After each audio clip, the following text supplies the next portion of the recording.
प्यारे देशवासियों नमस्कार। आज किसान आंदोलन के 267 दिन पूरे हो चुके हैं। यानी काले कानून को रद्द कराने की किसानों की जो लड़ाई सरकार के साथ चल रही है उसके 267 दिन हो गए हैं। 3 दिन बाद 9 महीने पूरे हो जाएंगे, लेकिन सरकार बिल्कुल गायब है। सरकार कहीं भी नज़र नहीं आ रही है। ये बहुत ही दुखद है, बहुत ही दुखद है। जो ज़रूरी जो बातें होती हैं, ज़रूरी जो इश्यूज़ होती हैं, वहाँ सरकार हमारी कहीं भी नज़र आती है, हमेशा गायब होती है, कहीं नज़र नहीं आती। वहाँ पर जो फालतू की बातें होती हैं वहाँ सरकार, क्योंकि उनका वोट बैंक है, जो फालतू की बातें हैं, इधर उधर की बातें हैं, वो इनका वोट बैंक है। वहाँ पर सरकार हर जगह मिलेगी, हर जगह हाजिर मिलेगी। सोशल मीडिया पे मिलेगी, चुनावों की जहाँ बात होंगी वहाँ मिलेंगे, और कोई जनता को बेवकूफ़ बनाने वाली बातें होंगी वहाँ सरकार मिलेगी। लेकिन जहाँ वेलफेयर की बात आएगी, आम जनता की बात आएगी, गरीब मजदूर किसान जवान की बात आएगी, वहाँ सरकार गायब है। ये बहुत ही दुखद है। देश के अंदर एक सिस्टम है, हमारे संविधान के मुताबिक एक सिस्टम है, प्रजातंत्र का एक सिस्टम है। उसके अंदर सबको अपने अपने अधिकारों की रक्षा करने का उनका हक दिया हुआ है, और वो उनकी जिम्मेवारी सरकारों की बनती है कि हर वर्ग का ध्यान रखा जाए, सबकी ज़रूरतों का ध्यान रखा जाए, सबके हितों का ख्याल रखा जाए। मगर ऐसा नहीं हो रहा है। और जो वर्तमान में सरकार है, करीब 7.25 साल हो गए इनको, इन्होंने तो बिल्कुल हर चीज़ की धज्जियाँ उड़ा दी हैं। कोई भी चीज़ इनका सिस्टमेटिकली नहीं हो रहा है। इनको किसी की फ़िक्र नहीं है। केवल फ़िक्र है तो अपनी पार्टी और अपने कुछ चाहते इनके हैं, उनकी फ़िक्र है इनको। कितनी दुख की बात है। यानी काले कानून पिछले साल 5 जून को अध्यादेश के जरिए इन्होंने लागू किए थे, और उसके बाद संसद से इनको पास करा दिया गया।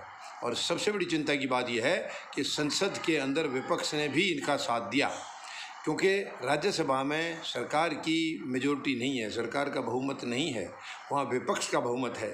तो फिर ये बिल राज्यसभा से कैसे पास हो गई? चलो, लोकसभा में तो इनका बहुमत था, राज्यसभा में कैसे पास हो गई? इसका मतलब ये सब बेवकूफ़ बना रहे हैं देश को, सब जनता को बेवकूफ़ बना रहे हैं। मिली भगत है इनकी दोनों की आपस में, विपक्ष और सरकार आपस में मिले हुए हैं। इनको आम जनता के हितों से कोई लेना देना नहीं है। कितनी चिंता की बात है ये, कितने दुख की बात है ये। यानी पूरे नागरिकों को बेवकूफ़ बनाने के लिए सरकार बैठी हुई है। मगर अब किसानों ने ठान ली है। किसान अपनी रणनीति रोज़ाना बदल रहे हैं, हर रोज़ बदल रहे हैं। और 5 सितंबर को किसानों ने बहुत बड़ी पंचायत मुजफ्फरनगर में बुला रखी है, उत्तर प्रदेश में, और वहाँ इन्होंने बहुत बड़ा फैसला लेना है, बहुत बड़ा एक घोषणा करनी है।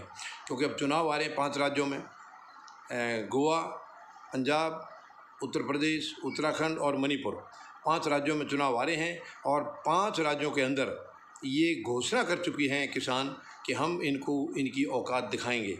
जैसे पश्चिम बंगाल में दिखाई थी, पश्चिम बंगाल में इन्होंने अपनी पूरी ताकत झोंक दी थी, कोई कसर नहीं छोड़ी थी, लेकिन वहाँ पर इनको मुंह की खानी पड़ी है। प्रधानमंत्री के लिए ये बहुत बड़ी शर्म की बात है। इतना बड़ा असला, इतनी बड़ी फोर्स वहाँ पर लगाने के बावजूद भी ये जीत नहीं पाए।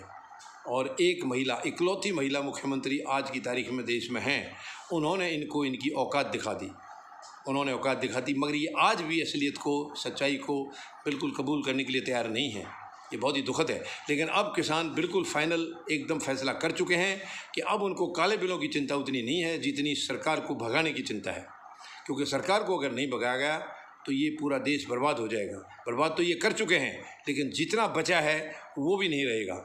इसलिए इनको 2024 तक नहीं रोकने दिया जाए, जल्दी से जल्दी। और मुझे तो ये लग रहा है, मेरी अंतरात्मा कह रही है, दिसंबर के बाद ये सरकार नहीं रहेगी, क्योंकि इनके कारनामे दिन प्रतिदिन निकम्मे टाइप के होते जा रहे हैं, गलत कारनामे इनके बढ़ते जा रहे हैं।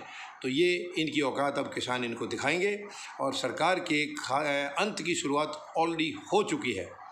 और अब ये 5 सितंबर को जो मुजफ्फरनगर में पंचायत हो रही है, इसके अंदर बहुत सारे फैसले आएंगे, और मैं समझता हूँ कि उसकी हमें इंतजार करनी चाहिए।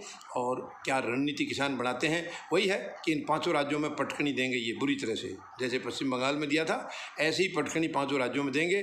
5 राज्यों में इनकी सरकार कहीं भी किसान नहीं बनने देंगे। धन्यवाद। जय जवान, जय किसान, जय हिंद।